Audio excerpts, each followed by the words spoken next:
Everyone wants to know how to get rich. That's the wrong question. Getting rich is actually the easy part.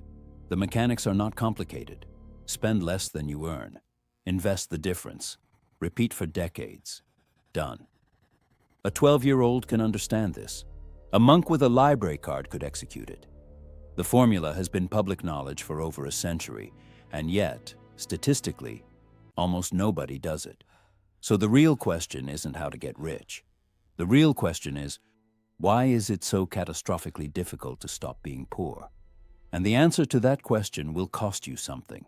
Not money, not time. Something far more intimate. It will cost you your identity, your relationships, your neurochemistry, and possibly your sanity.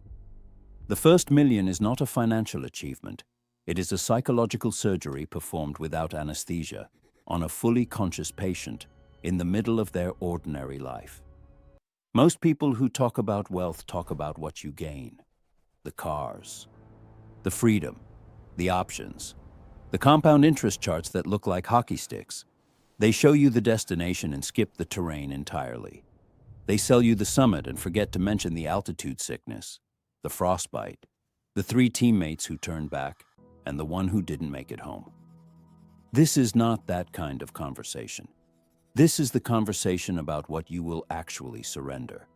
Not metaphorically, not in some vague, inspirational sense. Literally, specifically, biologically. The things that will be taken from you, or that you will have to voluntarily amputate, on the road to your first million.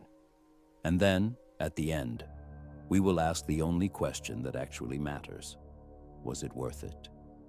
But first we need to destroy a myth so deeply embedded in Western culture that most people don't even recognize it as a myth.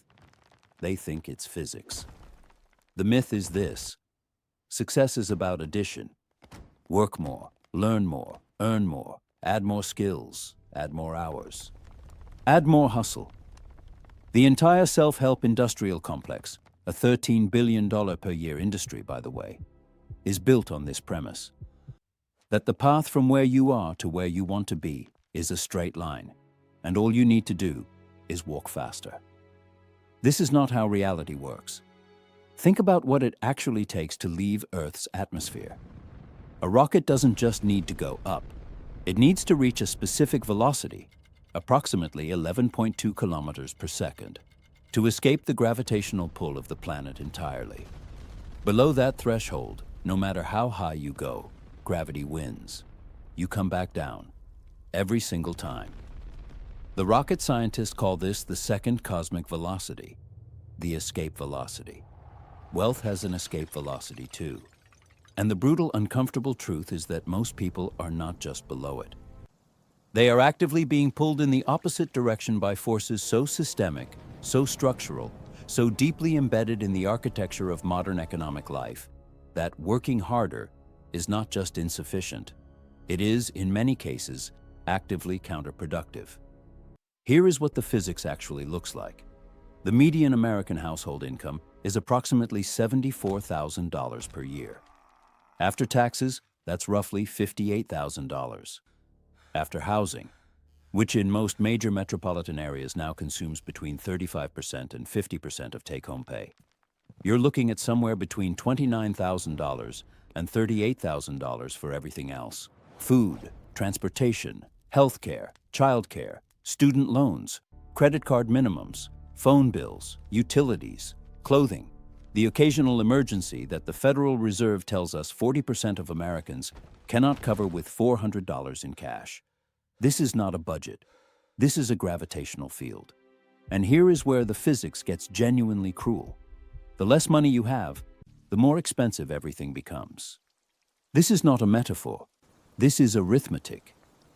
Terry Pratchett articulated it through his character Sam Vimes in a passage that economists now actually cite in academic papers.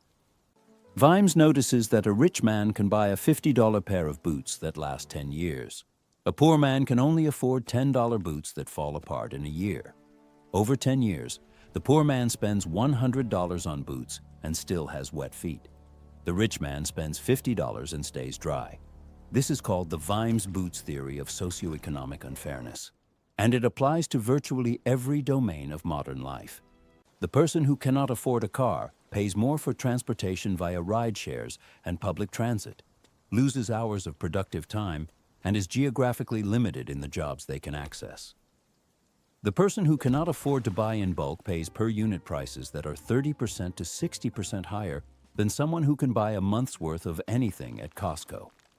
The person who carries a credit card balance pays an average APR of 24.37%, essentially renting money at a rate that would have been considered usury in medieval Europe. The person who cannot afford preventive healthcare pays for emergency care, which costs between 5 and 10 times more and comes with the added bonus of potentially destroying their ability to work. Being poor is the most expensive lifestyle available, and this is before we even get to the psychological tax. Because here is what the financial literature almost never discusses, and what the neuroscience has been screaming about for the last 15 years. Financial scarcity doesn't just constrain your options, it literally reduces your cognitive capacity. A landmark study published in Science in 2013 by Sendil Mullainathan and Eldar Shafir demonstrated something that should have fundamentally changed how we talk about poverty and success. They found that the cognitive burden of financial stress, the constant mental juggling of insufficient resources, consumes the equivalent of approximately 13 IQ points. To put that in context, that's the difference between someone with average intelligence and someone who is borderline cognitively impaired. It's the cognitive equivalent of going an entire night without sleep, every single day. This is not a character flaw. This is not laziness. This is not a lack of discipline or ambition or work ethic. This is your brain running out of RAM. The prefrontal cortex, the part of your brain responsible for long-term planning, impulse control, abstract reasoning, and the ability to delay gratification, is metabolically expensive. It requires glucose, sleep, low cortisol, and cognitive bandwidth to function properly. When you are financially stressed, your brain floods with cortisol. Cortisol is the stress hormone, and in acute doses, it is genuinely useful. It sharpens your focus, accelerates your reaction time, and prepares your body for immediate physical threat. But chronic cortisol elevation, the kind that comes from not knowing how you're going to make rent, from watching your bank account drain, from the low-grade existential terror of financial precarity, does something very different. It suppresses prefrontal cortex activity and amplifies amygdala reactivity. In plain English, it makes you worse at thinking about the future and better at reacting to immediate threats. Your brain, under chronic financial stress, is not optimized for building wealth. It is optimized for surviving the next 72 hours. And then, because the universe apparently has a sense of humor, the same system that makes it harder to think clearly also makes you more vulnerable to the one thing that will guarantee you never escape: the dopamine trap. Dopamine is not the pleasure chemical. That's a popular misconception. Dopamine is the anticipation chemical. It's released in response to the expectation of reward, not the reward itself.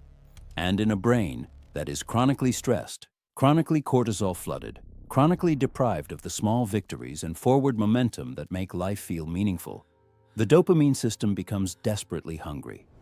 This is why the lottery is most popular in the poorest zip codes. This is why fast food, alcohol, social media, and impulse purchases are disproportionately consumed by people under financial stress. Not because poor people have worse values or less self-control, but because their brains are running a biological program that says, you are in a survival situation. Immediate reward is more valuable than future reward, and anything that provides a dopamine hit right now is worth pursuing. The system is not broken. The system is working exactly as designed. It's just designed to keep you exactly where you are. So now you understand the gravitational field. You understand the escape velocity required. You understand why linear effort, working a little harder, saving a little more, grinding a little longer, is insufficient against systemic forces of this magnitude. The question is, what does it actually cost to escape? And this is where we stop talking about economics and start talking about you. Specifically, the version of you that exists right now, with your relationships and your habits and your identity, and your sense of who you are in the world. Because the first million will not be built by a better version of you. It will be built by a fundamentally different version of you. And the transformation from one to the other is not painless. It is not clean. And it is not reversible. The first thing you will surrender is time. But not in the way people usually mean when they say that. Everyone knows that building wealth takes time. That's not the insight. The insight is what kind of time you will surrender, and to whom, and what it will cost you in the relationships that define your life. The average American watches approximately 4.5 hours of television per day. They spend another 2.5 hours on social media. That's 7 hours of daily consumption, 7 hours of other people's content, other people's narratives, other people's lives. That could theoretically be redirected toward building something.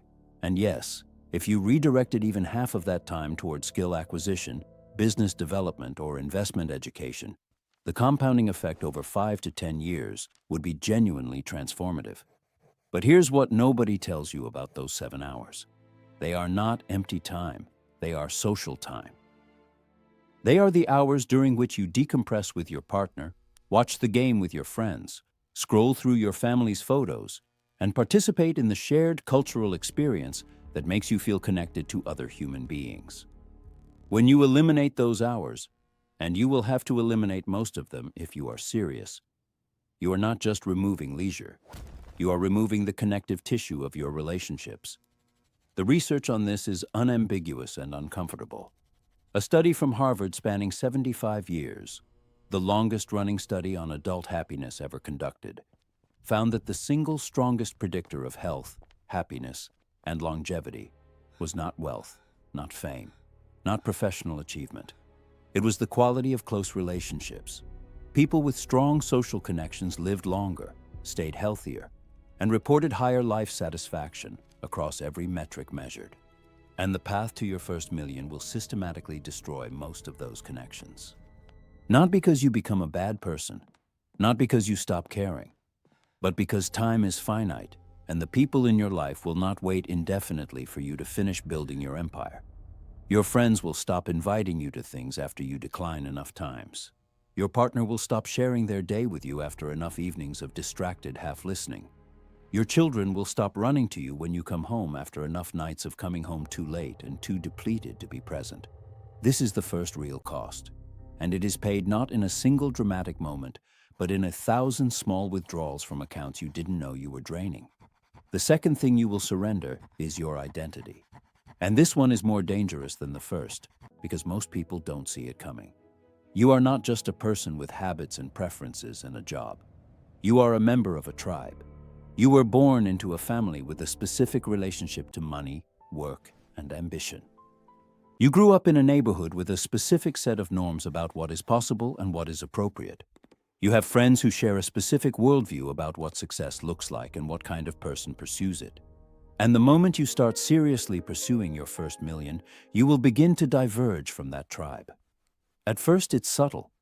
You start reading different books. You start thinking about money differently. You start making different choices about how you spend your evenings and your weekends. You start talking about things that your friends find boring or pretentious or threatening. You start declining invitations. You start saving money that your peer group would spend. You start investing in skills and assets while the people around you invest in experiences and status symbols. And then something happens that nobody in the self-help world prepares you for. Your tribe notices. And they do not celebrate your divergence. They resist it. This is the crab bucket effect, and it is one of the most powerful and least discussed forces in human social psychology. Put a single crab in a bucket and it will climb out. Put multiple crabs in a bucket and they will pull each other back down. Not out of malice, but out of the instinctive social behavior that says, if I can't have it, neither can you. If you leave, you are implicitly saying that leaving is possible. And that is a threat to everyone who has decided, consciously or not, that leaving is not possible. Your success is a mirror that reflects their choices back at them. And most people do not like what they see. So they will undermine you, subtly usually, with jokes about your ambition, with comments about how you've changed, with invitations designed to pull you back into old patterns, with the social pressure of shared history and genuine affection weaponized against your forward momentum. They are not villains. They are people who love you and are afraid of losing you and are expressing that fear in the only way they know how. But the effect is the same. The crab bucket pulls you back down. The only solution, and this is the part that will cost you the most, is to change your social environment. Not abandon your people. Not become cold or superior or disconnected from your roots, but deliberately, systematically, expand your circle to include people who are already where you want to be. People for whom your ambitions are not threatening but normal. People who will pull you up instead of pulling you back. In practice, for most people, this means a period of profound social isolation. Because the new tribe doesn't exist yet. You haven't built it. The old tribe is still there, still warm, still familiar, still offering the comfort of belonging. And you are in the gap between them. Too changed to fully belong to the old world, not yet established enough to fully belong to the new one. This gap is where most people quit.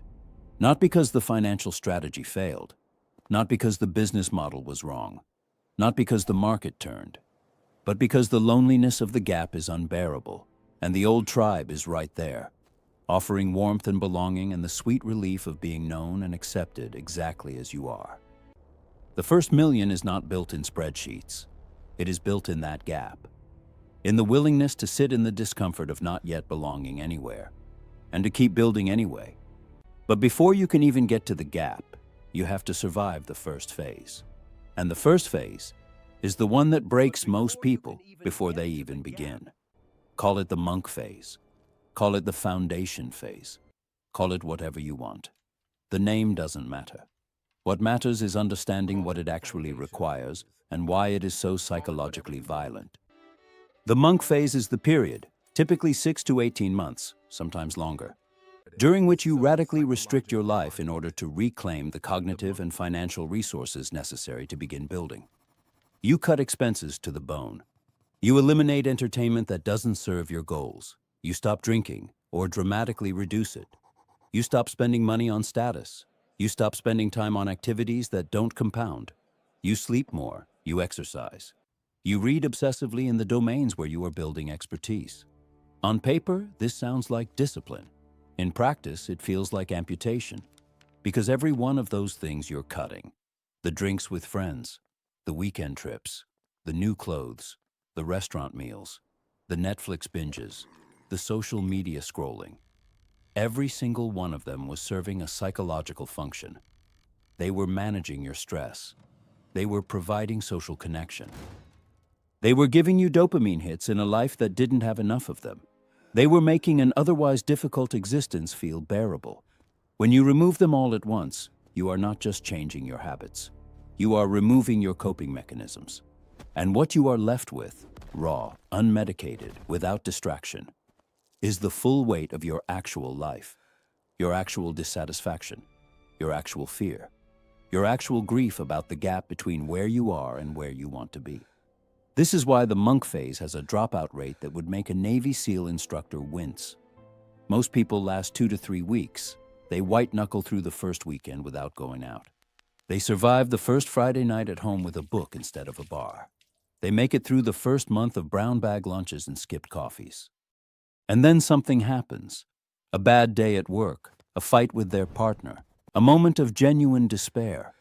And the old patterns rush back in like water through a cracked dam. Not because they are weak, because they are human. Because the brain under stress will always choose the known relief over the unknown future. Because the dopamine system, deprived of its usual inputs, will scream for anything that provides relief. Because the social pressure of the crab bucket is relentless, and the warmth of belonging is one of the most powerful forces in human psychology. The people who survive the monk phase are not the ones with the most willpower. Willpower is a finite resource, and it depletes under stress.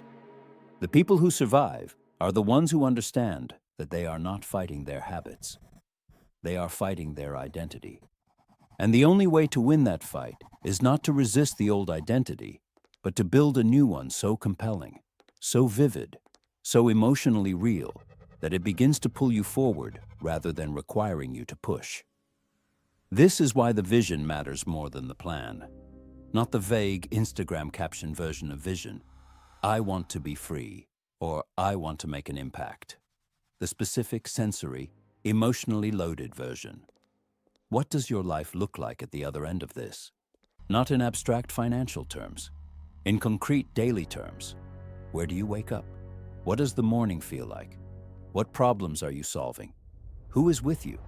What does it feel like in your body to have built the thing you are trying to build? The brain cannot distinguish between a vividly imagined future and a present reality. This is not mysticism. This is neuroscience. The same neural pathways that fire when you experience something fire when you vividly imagine it. A compelling vision, rehearsed daily, begins to rewire the brain's reward circuitry, making the behaviors that lead toward the vision feel rewarding rather than punishing.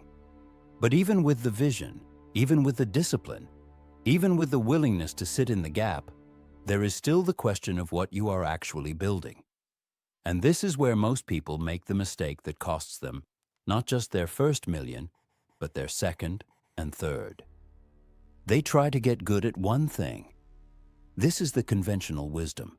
Find your passion, develop your expertise, become the best in the world at your specific skill. And there is truth in this. Genuine mastery in any domain is valuable and rare. But the people who build significant wealth almost never do it by being the best at one thing. They do it by being very good at 2 or 3 things that almost nobody else combines. Scott Adams, the creator of Dilbert, articulated this better than almost anyone.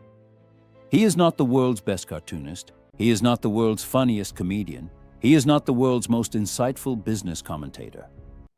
But he is the person who combined all 3 at a level that almost nobody else has, and that combination created something genuinely unique and extraordinarily valuable. This is the concept of the skill stack, and it is one of the most underutilized strategies in personal development. Think about what happens when you combine, say, deep technical expertise in software engineering with genuine communication skill and basic financial literacy. You are no longer competing with every other software engineer. You are competing in a category of one, the engineer who can explain complex systems to non-technical stakeholders and understand the business implications of technical decisions. That person is extraordinarily rare and extraordinarily valuable. Or consider the combination of sales skill, domain expertise in healthcare, and basic data analysis. Or creative writing ability, psychological insight, and marketing knowledge. Or operational excellence, cultural fluency, and supply chain expertise. In each case, the combination creates a profile that is genuinely difficult to replicate and commands a premium that no single skill, however refined, can match. The reason most people don't build skill stacks is the same reason they don't build wealth. The returns are not immediate. Learning a second domain feels like starting over. It feels like regression. You go from being competent and respected in your primary field to being a beginner in a new one. And the psychological cost of that transition, the loss of status, the discomfort of incompetence, the social awkwardness of being a novice again, is more than most people are willing to pay. But the people who pay it, who are willing to be bad at something new for 12 to 18 months in order to build a combination that nobody else has, those are the people who eventually find themselves in a market of one. And in a market of one, you set the price. This brings us to the mathematics. And the mathematics is where the real psychological violence of wealth-building lives. Most people understand compound interest in the abstract. They've seen the charts. They know that money invested early grows exponentially over time. They understand intellectually that $10,000 invested at 10% annual return becomes $67,000 in 20 years without adding another dollar. What they don't understand, what nobody really explains, is that compound interest is not just a financial phenomenon. It is a description of how all value creation works. Skills compound, relationships compound, reputation compounds, knowledge compounds. Every hour you spend building genuine expertise in a valuable domain is not just adding to your knowledge, it is multiplying the value of all the knowledge you already have. And the inverse is equally true. Every hour spent consuming rather than creating. Every dollar spent on depreciation rather than appreciation. Every relationship maintained out of obligation rather than mutual growth. These are not neutral choices. They are negative compounding. They are the financial equivalent of a leak in the hull of a ship, small enough to ignore in the short term, catastrophic over time. The wealthy person and the person struggling financially are not making dramatically different choices in any given moment. They are making marginally different choices, consistently, over years and decades. The wealthy person is not working 10 times harder. They are working slightly smarter, slightly more strategically, and crucially, they are on the right side of the mathematics. Being on the right side of the mathematics means owning assets rather than liabilities. It means having money work for you rather than working for money. It means building systems that generate value while you sleep rather than trading time for dollars in a linear exchange that caps your income at the number of hours in a day. This is not a new insight. Robert Kiyosaki wrote about it in 1997. Warren Buffett has been demonstrating it for 60 years. The principle is not secret. The execution is not complicated. But the psychological barrier to crossing from the liability side to the asset side is enormous. Because the first asset, the first real investment, the first business, the first income-generating property, requires capital. And capital requires sacrifice. And sacrifice in the context of a brain that is already stressed and depleted and running on cortisol feels not like investment but like deprivation. The person who is financially stressed does not experience saving $500 as building wealth. They experience it as losing $500. The pain of that loss is immediate and visceral. The gain is abstract and distant. And the brain, as we have established, is not optimized for abstract and distant. It is optimized for immediate and concrete. This is the final trap, the last lock on the cage. And the only key is a shift in identity so fundamental that it changes not just what you do, but how you experience what you do. The person who has made the identity shift does not experience saving $500 as losing $500. They experience it as deploying $500 into their future. The money is not gone. It has changed form. It has become a soldier in an army that will fight for them while they sleep. This shift cannot be forced. It cannot be willed into existence through discipline alone. It has to be built, slowly, through the accumulation of evidence that the new identity is real, through small wins that compound into larger ones, through the gradual, undeniable experience of watching the mathematics work in your favor for the first time. And this is where the question of cost becomes most acute. Because to get to that first small win, to accumulate enough capital to make the first real investment, to build enough skill to command the first premium, to survive the monk phase and the gap, and the crab bucket, and the cognitive depletion, and the relationship strain, you will have paid a price that cannot be fully calculated in advance. You will have spent years in a state of chronic low-grade stress that aged you faster than your peers. You will have missed birthdays and anniversaries and ordinary Tuesday evenings that, in retrospect, were not ordinary at all. You will have had conversations with your partner that ended in silence rather than resolution. You will have watched your children grow in the peripheral vision of a mind that was always somewhere else, always calculating, always planning, always 3 steps ahead of the present moment. You will have become, in some ways, harder, less spontaneous, less able to simply be present without the background hum of ambition and strategy, and the relentless forward pressure of a goal that is always just out of reach. You will have lost friends, not dramatically, not in fights or betrayals, just in the slow drift of diverging lives and diminishing contact until one day you realize that the person you used to call every week is now someone you see at weddings and funerals. You will have had moments, more than you expected, more than you would admit to anyone, of genuine doubt. Not the productive doubt that sharpens your thinking, but the 3 a.m. variety that asks whether any of this is worth it, whether you are building a life or just a balance sheet, whether the version of yourself that exists at the end of this journey will be someone you actually want to be. These are not hypothetical costs. They are the standard price of admission. They are what the people who have done it, the ones who actually built the first million, not the ones who wrote books about building the first million, will tell you quietly when the cameras are off and the brand is not being managed.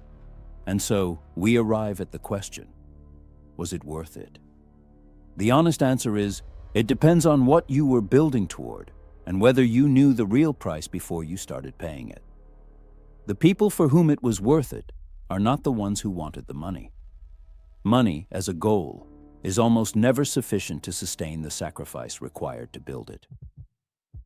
The people for whom it was worth it are the ones who wanted what the money represented: freedom from a specific constraint, the ability to solve a specific problem, the capacity to provide a specific kind of security for the people they loved. The ones who had a why that was bigger than the what. The people for whom it was not worth it, and there are more of them than the success narrative acknowledges, are the ones who arrived at the destination and discovered that the thing they had sacrificed to get there was the thing they had actually wanted all along. The relationships, the presence, the ordinary Tuesday evenings, the spontaneity, the ability to be fully in a moment without calculating its return on investment. This is not an argument against ambition. It is not an argument against wealth. It is not a counsel of mediocrity dressed up in philosophical language. It is an argument for clarity. Before you begin, before you enter the monk phase, before you start building the skill stack, before you accept the terms of the social isolation and the relationship strain and the cognitive cost, you need to know what you are actually buying. Not the fantasy version, the real version, with all the line items. You are buying freedom. Real freedom, the kind that comes from not having to ask permission to live your life, is genuinely worth enormous sacrifice. If you are currently in a situation where financial constraint is limiting your ability to be who you actually are, then the price of escape, however high, may be the best investment you ever make. You are buying options.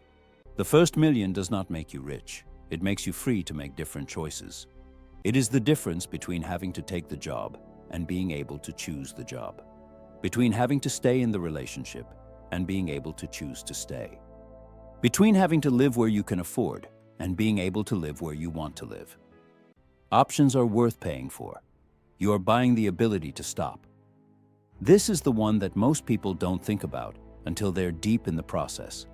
The first million, properly structured, generates enough passive income to cover basic living expenses. It is the point at which work becomes optional, not the point at which you stop working.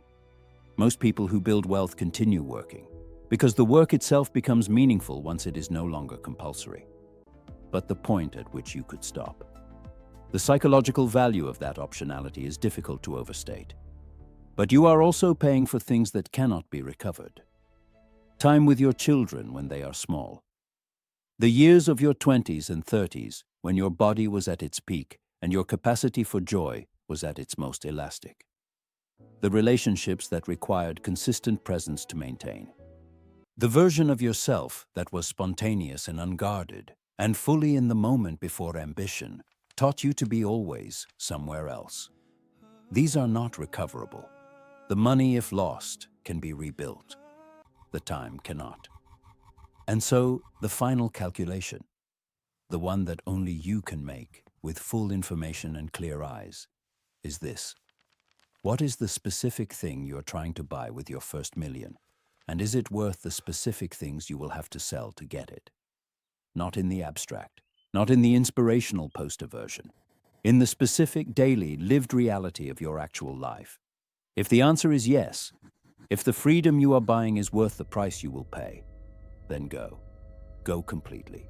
Go with the full understanding of what the journey costs, so that you can make the sacrifices consciously rather than stumbling into them and being blindsided by the grief. Build the monk phase deliberately. Protect the relationships that matter most with the same strategic intentionality you bring to your financial planning. Understand that the crab bucket is not your enemy. It is people who love you expressing fear in the only language they have. Be patient with them. Be honest with them. And then keep building anyway. Find the mentors in books, in lectures, in the documented lives of people who have done what you are trying to do, who can replace some of the guidance and perspective that your immediate social environment cannot provide. Not because your people are inadequate, but because you are trying to navigate terrain that they have never seen, and you need guides who have. Build the skill stack. Accept the discomfort of being a beginner again. Understand that the combination you are building is more valuable than any single skill, and that the 18 months of feeling incompetent is the price of admission to a market of one. Get on the right side of the mathematics. Not dramatically, not all at once, one asset at a time, $1 redirected from consumption to investment at a time, until the mathematics begins to work for you and the compounding begins, and the escape velocity becomes not a distant aspiration, but an approaching reality. And through all of it, through the monk phase and the gap and the crab bucket, and the 3 a.m. doubt and the relationship strain and the cognitive depletion, remember what you are actually doing.